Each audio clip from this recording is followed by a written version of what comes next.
So meron tayong unit ngayon dito. Dinala sa atin to kahapon. So kwento ni customer, natuyuan daw to ng coolant. So before natin siya i-check yung engine, check natin yung mga valve clearance, check muna natin yung kanyang parameters.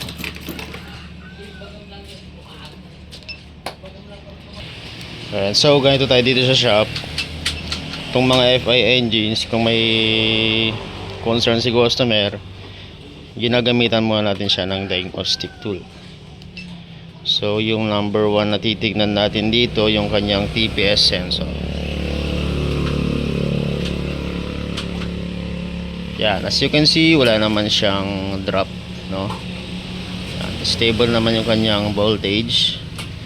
And then yung RPM, next yung RPM natin.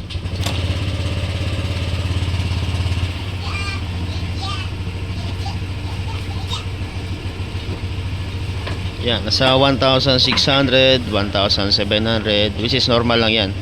Yan yung talagang normal na idling speed ng Click 125.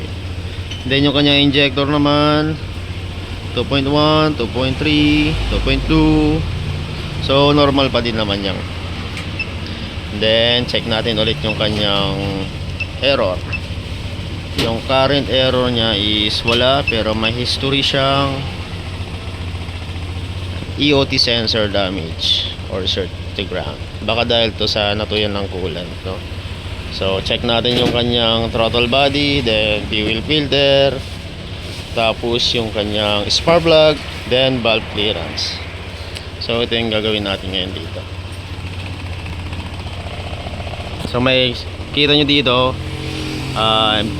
may pula dito na battery. Ibig sabihin yan, mahina na yung battery o palitin na. Kahit i-reset natin yung ECU nito, mawawala yan, pero pag nalamigan yung makina nyo, magkakaroon pa rin ng ganyan yan. So palitan ng battery as soon as possible.